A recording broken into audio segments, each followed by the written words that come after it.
If you're a farmer or you live in a farming community, let me ask you a question. Have you looked at the sticker shock on a new piece of farm machinery lately?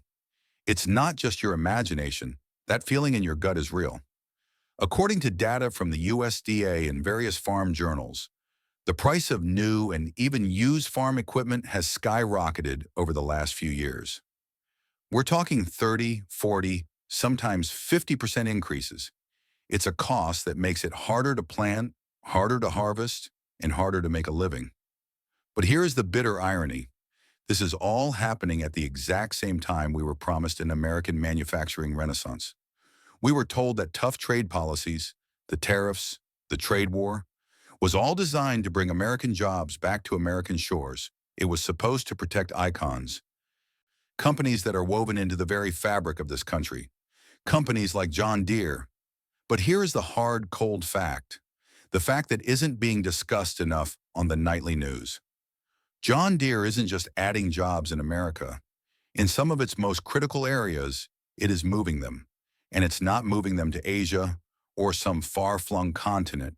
It's moving them just south of the border, to Mexico. This is the story of the hometown hit. It's the story of why this is happening. And the answer is not what you think. This isn't the old simple story of cheap labor. This is a new complex story about a strategic defensive decision. It's a story about a company running for cover, a company fleeing from an invisible threat, a threat more dangerous to its business than high taxes or high wages. The threat of policy uncertainty, the why. The real enemy is uncertainty. Now, when a story like this breaks, the immediate default answer from just about everyone is cheap labor. And we're not going to sit here and tell you labor costs don't matter. They do. But that is a lazy, incomplete explanation for what is happening right now. It's the 1990s answer to a 2025 problem. If you want to understand the real reason, the reason a board of directors at a 180-year-old American company decides to uproot a critical production line, you have to stop thinking about cost and start thinking about risk. The real enemy, the true villain of this story, is uncertainty. Here is a fundamental truth of modern global business. A CEO, a supply chain manager, a factory planner, they can build a 5-year plan around a high cost as long as it's stable. You can engineer for it. You can budget for it. You can negotiate for it. What you cannot do, what is impossible to plan for, is chaos. You cannot build a billion-dollar supply chain around a policy that can be changed, reversed, or invented with an overnight shock. And chaos is the only word to describe the trade policy environment of the last few years. Let's deconstruct this policy whiplash. Imagine you are John Deere, sitting in Moline, Illinois. You are trying to build a tractor. Suddenly, the trade war begins. The first hit comes, the input shock. A 25% tariff is slapped on imported steel. For a company like John Deere, steel isn't just a component. It is the lifeblood of every single product they make. It's the frame, the body, the engine block, the loader. Your foundational cost, the bedrock of your entire business, didn't just go up, it exploded, and it became unpredictable. Domestic steel mills, now shielded from competition, raised their prices to match. The protective tariff ended up just being a massive, unavoidable tax on the American manufacturer. But that was just the beginning. Then came the supply chain shock. This was the death by 1,000 cuts. The headlines were all about steel. But the policy also hit thousands of small, unsexy, but absolutely critical components. The microchips, the wiring harnesses, the hydraulic valves, the GPS components. A $500,000 combine harvester can be brought to a dead stop for one of a $5 electronic part that is now stuck in port or has doubled in price.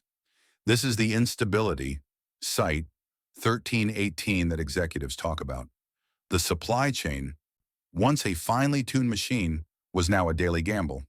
But the third hit, this was the most brutal of all, the retaliation shock. As the U.S. applied tariffs, other countries, especially China, retaliated. And what did they target? They targeted the heart of the American economy, They targeted soybeans. Site 01090711. They targeted pork. They targeted corn. This was the double whammy. This was the blow that turned a crisis into an impossible situation. Think about this. Washington's policies were hitting John Deere from three directions at once. One, the input shock made the cost of building a tractor, steel, go up. Two, the supply chain shock made the cost of all the other parts, electronics, go up. And three, the retaliation shock on soybeans attacked the income of John Deere's primary customer, the American farmer. Your costs are exploding at the exact same moment your customer's wallet is shrinking. This is not a sustainable business. This is a trap. You cannot plan. You cannot invest. You cannot hire. All you can do is look for an escape. The how, the rational escape, the USMCA safe harbor. So why Mexico? Why not move production back to the US? Why not reshore? Because this isn't the 1990s. This isn't outsourcing to Asia to find the cheapest possible labor. This is nearshoring for survival. And the answer can be found in three letters. USMCA, the United States-Mexico-Canada Agreement. This agreement, the replacement for NAFTA, creates one of the largest, most stable, and most powerful trading blocs on the planet. It was, ironically, one of the signature achievements of the very administration that was also waging the chaotic global trade war. And in doing so, it created a safe harbor. Here is how it works in the simplest terms. Think of the USMCA as a giant economic fortress. Inside the walls of this fortress, between the US, Canada, and Mexico, goods can mostly move freely, predictably, and without those massive punitive tariffs. Outside the fortress is the chaos, the trade war with China, the whiplash tariffs on India, the steel tariffs on Europe. By moving a production line from Iowa to Mexico, John Deere was not fleeing America in the way we traditionally think. They were strategically repositioning their assets inside the fortress walls. They were building a shock absorber. A cabin built in the New Mexico plant can be trucked to the border and imported into the United States without the 25% steel tariff. It can be built with components sourced from within the North American bloc, shielding it from the China tariffs. It creates a stable, predictable, and tariff-free environment. It creates certainty. This is not a traitorous or unpatriotic decision. From a boardroom perspective, it is the only rational, defensive, and logical decision you can make. It is a move to protect the entire company from the instability and unpredictability of its own government's policy. John Deere was running away from the chaos in Washington and taking refuge in the stability of a treaty that Washington itself had signed. That is the profound and tragic irony of the hometown hit, the ripple effect, the community impact. But this is where the story moves from a Bloomberg spreadsheet to the kitchen table. A rational, defensive decision in an Illinois boardroom is a devastating emotional and economic blow to a small town in America. This is the ripple effect. And to understand it, we have to look at the town that took the hit. We have to look at Ottumwa, Iowa. The John Deere Ottumwa Works plant has been the heart of that community for over 70 years. It's not just a factory, it is the factory. It's the kind of place where your father worked and your grandfather worked. It's the kind of place that built the American middle class. So when that company, John Deere, confirmed it was moving its cab production, the core of its operation, from Ottumwa to Mexico, it wasn't just a news story, it was a betrayal. Let's trace the ripple of that single decision. The first impact, the one you read about in the paper, is the direct jobs. We're talking about hundreds of UAW, United Auto Workers jobs. But we need to understand what a UAW backbone job truly means to a community. This is not a minimum wage part-time service gig. This is a career. It's a 30-an-hour plus benefits job. It's the job that lets you buy a home, not just rent. It's the job that lets you own a boat, take a family vacation, send your kids to college. It is the foundation of the entire town's middle class. When you pull 200 or 300 of those foundational jobs out of a town like Ottumwa, the entire structure starts to crack. That leads to the second impact, the indirect ecosystem. Those 300 UAW workers, they bought coffee every morning at the local diner. They bought steel-toed boots from the local workwear store. They bought parts for their trucks from the local auto shop. They paid local property taxes. The factory itself, it had contracts with local machine shops, local cleaning crews, local shipping, and logistics companies. When the production leaves, that entire local ecosystem, the hometown ripple, begins to dry up. The diner lays off a waitress. The hardware store cuts back on hours. The hometown hit is never just one hit, it's a wave. And that brings us to the third impact, the farming ripple effect. This is the most painful irony of all. We connect back to that farmer from the beginning, the one suffering from sticker shock, the very policy, the trade war, that was supposed to help the American farmer by getting tough, ended up hurting the American farmer. It hurt them twice. First, as we saw, it ignited a retaliation war that crushed their soybean exports and shrank their income.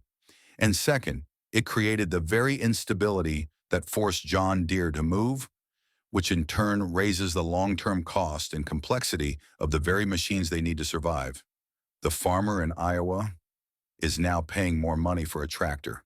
And that extra money is not going to his neighbor, the UAW worker in Ottumwa. It's leaving the community.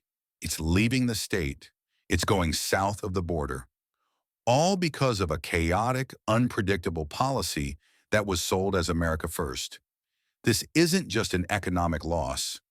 It's a loss of identity. It's a loss of pride. It's the hollowing out of the very rural economy that these policies claim to protect. Conclusion in the resonance point. The greatest casualty of the U.S.-China trade war was not a rival in Beijing. It was the American small town. The story of John Deere and Ottumwa is the perfect, painful example. It shows that in our complex modern world, good intentions are not enough. It shows that you cannot create stability by waging a war of chaos. Washington, in its effort to get tough, created a toxic level of policy uncertainty, and American icons like John Deere were forced to flee. Not because they are unpatriotic, but because they were searching for the one thing their own government could not provide: stability. This is not a spreadsheet. This is your reality. This is the story of one company in one town. But I know it's not the only one. Are you seeing this in your town? Are local suppliers, dealerships, or factories facing similar impossible choices? I want to hear what the real cost of this policy uncertainty has been for your community. Share your story below. This move by John Deere is a direct consequence of policy uncertainty, but it's also part of a much bigger, global story. It shows that the real power in the 21st century isn't just tariffs, it's the entire global supply chain. To understand why companies are still trapped in China's orbit, even when they try to leave, watch our next analysis, the ecosystem trap, why the U.S. can't escape China's gravity. Click here to watch it.